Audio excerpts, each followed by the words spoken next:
बीवी का शौहर को हम बिस्तरी से रोकना। हदीस में है कि जो बीवी अपने शौहर को हम बिस्तरी करने से इनकार करे इस पर रात भर लानत बरसती है। इस हदीस की वजाहत फरमा दें।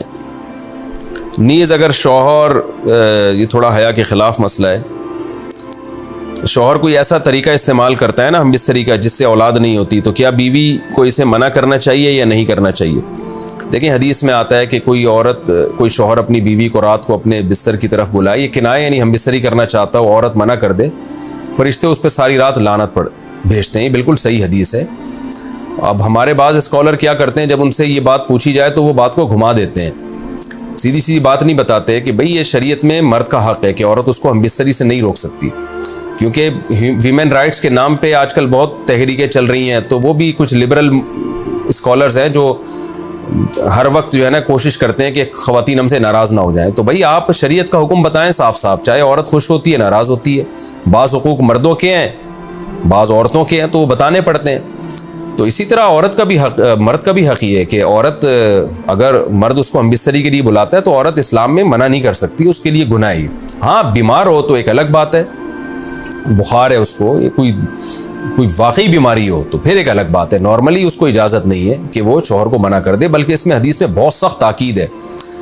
आप सल्लल्लाहु अलैहि वसल्लम की एक हदीस में यहाँ तक फरमाया कि औरत अगर यानी चूल्हे पे हो, रोटी पका रही हो, इस तरह की हदीस का मफहूम है, यानी बहुत बिजी भी हो तो भी उसको अपने काम को छोड़कर शौहर की ख्वाहिश को पूरा करना पड़ेगा। और ये नेचर के भी मुताबिक है, क्योंकि मर्द में जब ये सेक्स की ख्वाहिश पैदा होती है और उसको कुचला जाए तो मर्द बहुत ज़्यादा डिस्टर्ब होता है। ख़वातीन इसमें अपने आप को मर्दों जैसा समझती हैं, वो समझती हैं हमारा इसमें वही हक़ है जो मर्द का हक़ है। भाई अल्लाह ने दोनों की डिज़ायर्स में ज़मीन आसमान का फ़र्क रखा है, तो मर्द को बहुत ज़्यादा नुकसान होता है इससे, वो बहुत ज़्यादा मेंटली डिस्टर्ब होता है इससे, क्योंकि अल्लाह ने ये डिज़ायर्स औरत की निस्बत मर्द में बहुत ज़्यादा रखी है, थोड़ी ज़्यादा नहीं बहुत ज़्यादा रखी है। तो मेडिकली ये बात साबित हो चुकी है। तो दूसरा, एक तो मेंटली बहुत ज़्यादा डिस्टर्ब होता है वो, दूसरी बात ये कि फिर उसके गुनाह की तरफ तवज्जो जाएगी, वो हराम कामों की तरफ जाएगा। तो इसलिए औरत को इस बारे में मर्द का साथ देना चाहिए। यहाँ फ़ौरन बाज़ ख़वातीन ये सवाल पूछती हैं कि अच्छा अगर औरत के दिल में ख्वाहिश हो और मर्द वो ख्वाहिश पूरी ना करे तो क्या मर्द पे भी लानत होती है? तो उसका सीधा सीधा जवाब ये है कि नहीं, मर्द पे लानत नहीं होती। उसकी वजह यह है, दो और दो चार की तरह मैं साफ बात करूँगा। वजह उसकी यह है कि औरत के लिए मर्द की इस ख्वाहिश को पूरा करने में औरत की कोई एनर्जी नहीं इस्तेमाल हो रही, जबकि अगर मर्द का मूड ना हो और औरत का मूड हो तो फिर मर्द अपने आप को प्रिपेयर नहीं कर सकता, इसके लिए बहुत तकल्लुफ़ करना पड़ेगा उसको। अखलाकी तौर पर तो ठीक है, मर्द को यही हुक्म दिया जाएगा कि ज़ौजा की ख्वाहिश को पूरा करे, लेकिन उस पर शरीयत ने लाजिम नहीं किया है, क्योंकि एक चीज़ मर्द के इख्तियार में नहीं है तो लाजिम कैसे हो सकती है? यानी एक आदमी का वो जहनी तौर पर तैयार ही नहीं है उसके लिए, तो मर्द के लिए तो जब तक जहनी तौर पे तैयार ना हो ये अमल कर नहीं सकता, जबकि औरत कर सकती है।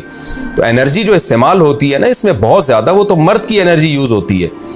तो शरीयत उसको कैसे पाबंद बना सकती है कि उसके जहनी तौर पर वो मेंटली तैयार से यानी एक अमल कर सकता है? तो ये जुल्म होता है उसके ऊपर कि वो मेंटली तैयार नहीं है और उसको शरीयत कहे कि अगर बीवी आपसे मुतालबा कर रही है और आप मुतालबा पूरा नहीं करोगे तो आप पर लानत होगी। तो वो उस लानत से बचने के लिए अपने आप को मेंटली कैसे तैयार करेगा?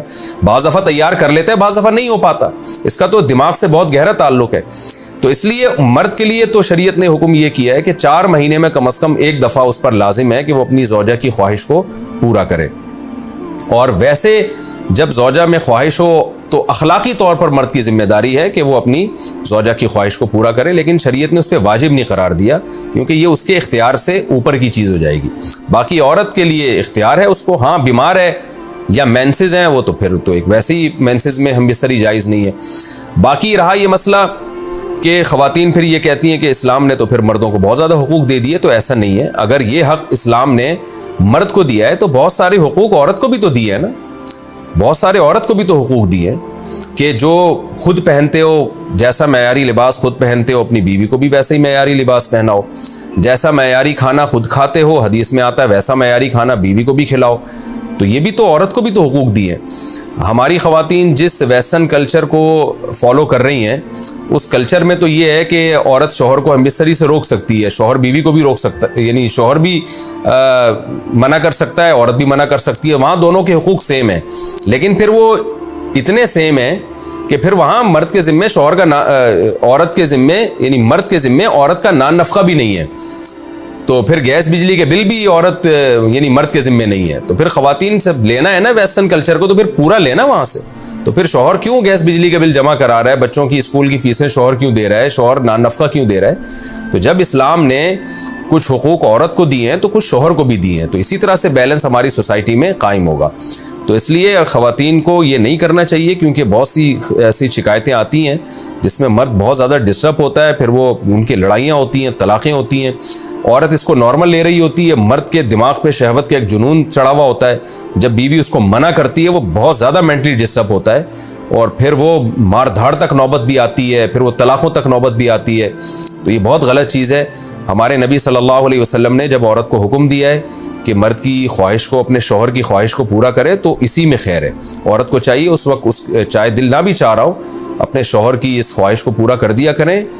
उसके वक्ती तौर पर तो आपको नुकसानात नज़र आएंगे, लेकिन लॉन्ग टर्म में उसके फ़ायदे हैं, इससे घर में फ़ायदे हासिल होंगे, और इस्लाम की मान के चलने में ही औरत के लिए खैर है। रहा ये मसला कि शौहर अगर कोई ऐसा तरीका इख्तियार करता है हमबिस्तरी का जिसमें वो औलाद को रोकता है, तो इसमें यह ज़रूरी है कि बीवी की परमिशन हो। वो औरत की परमिशन के बगैर ये काम नहीं कर सकता। तो क्योंकि औलाद दोनों का हक़ है, औलाद को रोकने के लिए दोनों की परमिशन होगी तो औलाद रोकी जा सकती है। अगर दोनों में से एक की भी परमिशन नहीं है तो फिर औलाद रोक नहीं सकते। दूसरी शादी को मेंशन करना लाजिम है। क्या दूसरी शादी में निकाह नामे में दूसरी शादी का लिखना ज़रूरी है, या दूसरी शादी के वक्त दूसरी शादी का बोलना ज़रूरी है? आरिफा सुल्ताना इंडिया से। नहीं जी, ना लिखना ज़रूरी है ना बोलना ज़रूरी है। अलबत्ता दूसरी बीवी जिससे शादी हो रही है उसको बताना ये ज़रूरी है कि पहले से मैं शादीशुदा हूँ, मेरी एक बीवी मौजूद है। इस सेंस में ज़रूरी है कि अगर आपने नहीं बताया तो इसके साथ धोखा है, और धोखा इस्लाम में हराम है। निकाह तो हो जाएगा, आप बताएं या ना बताएं, निकाह तो नाम है इजाब व कबूल का, वो तो हो जाएगा, रजिस्ट्रेशन भी हो जाएगी उसकी पाकिस्तानी क़ानून में। लेकिन उसमें अगर आपने दूसरी बीवी को नहीं बताया कि मेरी पहले से मौजूद है, तो ये धोखा बहरहाल है और धोखे का गुनाह होगा। बाज़ लोग दूसरी शादी कर रहे होते हैं और उसको बता नहीं रहे होते कि मेरे निकाह में पहले से बीवी मौजूद है।